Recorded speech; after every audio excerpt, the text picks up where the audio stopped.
to get more bloated. I don't really know what it's like related to, but like it does happen like every now and then. Okay, so like you were saying, like you don't necessarily eat at the same times all the day? Well, no, it's just like, cause like sometimes,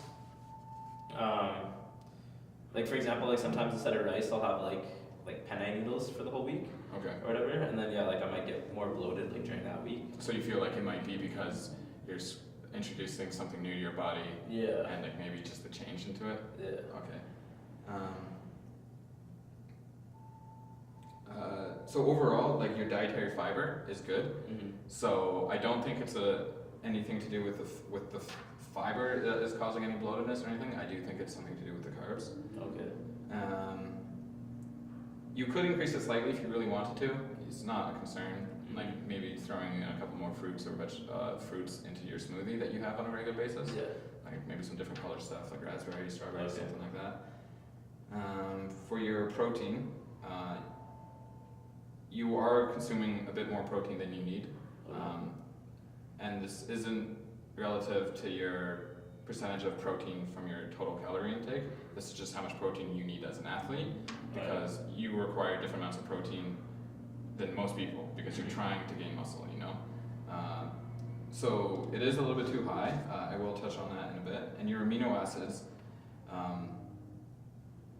like you were saying, you feel like you're not too concerned with it, but you do take the branched chain amino acid supplement as well. Yeah. So your amino acids is exceeding recommendations considerably. I'll give you. Oh, if you look in.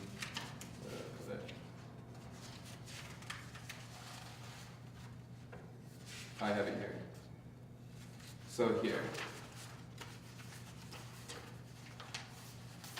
So if you look here, these are all the amino acids. Okay. Yeah. And there's some on the back side as well. There's a whole bunch.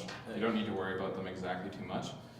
But so this scale is how much you should be consuming, or like compared to what you're actually intaking. So if you like look at histidine or lysine, you're consuming 675%. So it's 6.7 times more than you need. That isn't too much of a concern. If you consume too many amino acids, it doesn't cause too many problems. It can cause bloatedness, which is something, but it usually doesn't happen for a while, like after 6 months of taking it very regularly. Mm-hmm. But yeah, so most of your amino acids, you're consuming exactly what you need from your diet alone. So I don't think you need the supplement. It's really up to you. Maybe try experimenting if you think that would be good. Do you think there's any pros to taking? I don't know. I just heard that it's helps like protein synthesis. So that's like protein synthesis. Okay, that's what I think. Yeah. All right. Okay, so I'm going to touch back on the protein and amino acids in a sec. Your vitamin A and your vitamin E and your vitamin C are not a concern. They're very good. You're obviously consuming enough.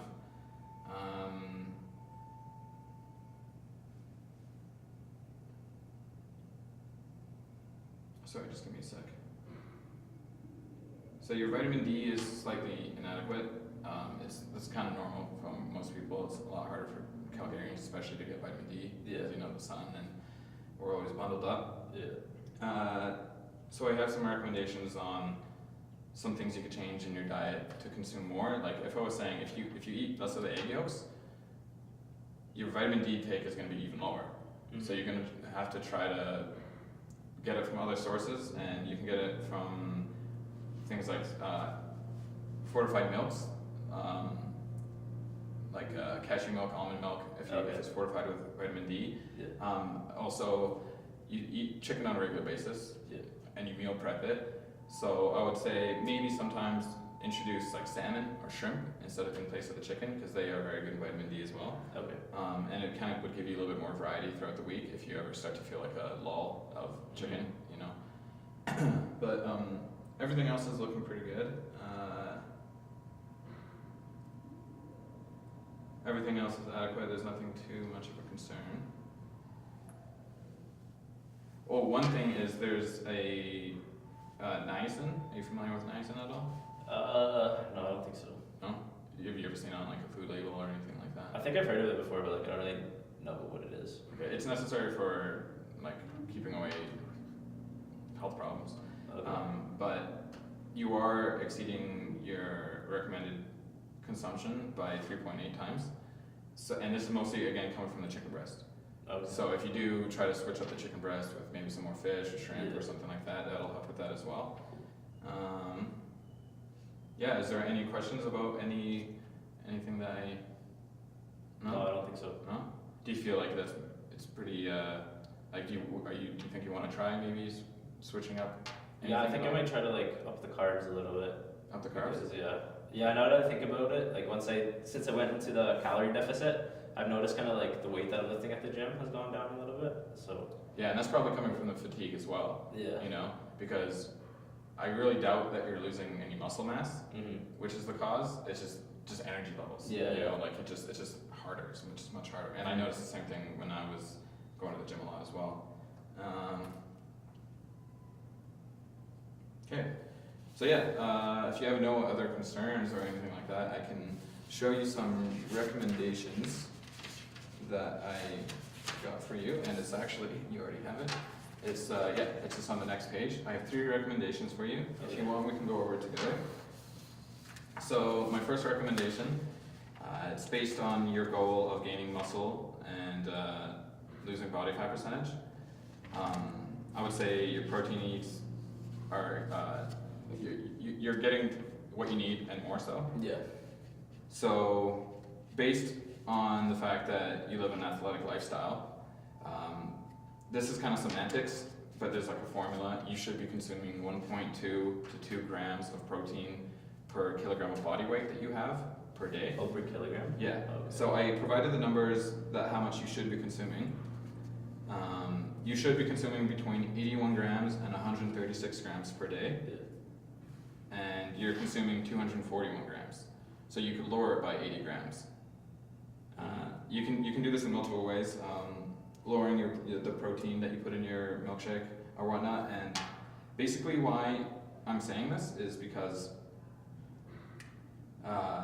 if you take an excess of protein, your body is going to store the protein as fat, which goes directly against your goal of losing body fat. Yeah.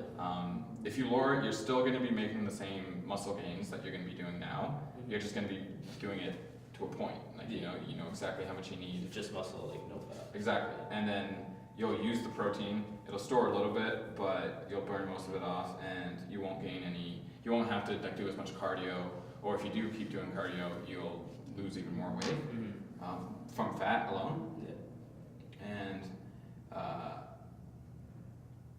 I also included in there how much protein you should be consuming directly after your workout. Okay. Yeah, and this is based on the formula, again, semantics, 0.25 to 0.3 kilograms of protein, of grams of protein, sorry, per kilogram of body weight. Okay. And it has to be between, like, immediately and 2 hours after your workout. Yeah. And those numbers, would work out to, you need to have at least 17 grams or 20.4 grams, so within the 2 hours after your workout. And that would be consisting of the daily protein that you need. So between the 81. So you'd include that into the Exactly. Yeah. So it's not on top of it or Yeah. anything. Yeah. And I have some recommendations in there. For your regular chicken meal, you're consuming around 220 grams per serving. Yeah. You could lower it quite a bit because on average, one serving of chicken is between 84 and 112 grams. So you could lower it by more than half if you wanted to, or just a little bit less than half. Still going to be meeting all your protein needs, everything that you need. And it could add a further risk of your calorie intake. It would reduce even more if you lower your chicken. Yeah. But in my next recommendation, I talk about the benefits of increasing your carbohydrate levels as an athlete. So they work together, so you will meet your calorie needs to lose the 2 pounds per week. Mm-hmm. So, yeah. And also, if I was saying your daily breakfast of eggs, if you lowered the amount of whole eggs, like I said, it was going to lower your cholesterol. And if you also lower the egg whites themselves from 4 to like maybe 2, that's going to help with lowering the protein each, which will help you lose more body fat. And this will also help with your sodium levels, because your sodium levels, I don't think I talked about that earlier, I meant to. Your sodium levels are slightly high. Let me just double check it. Sodium.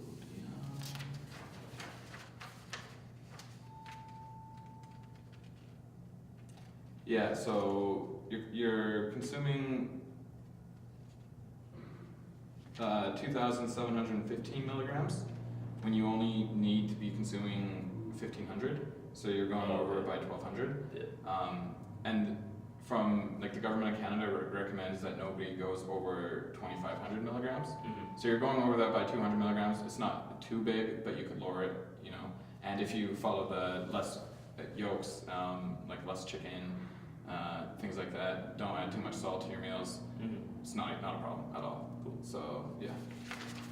Okay. All right.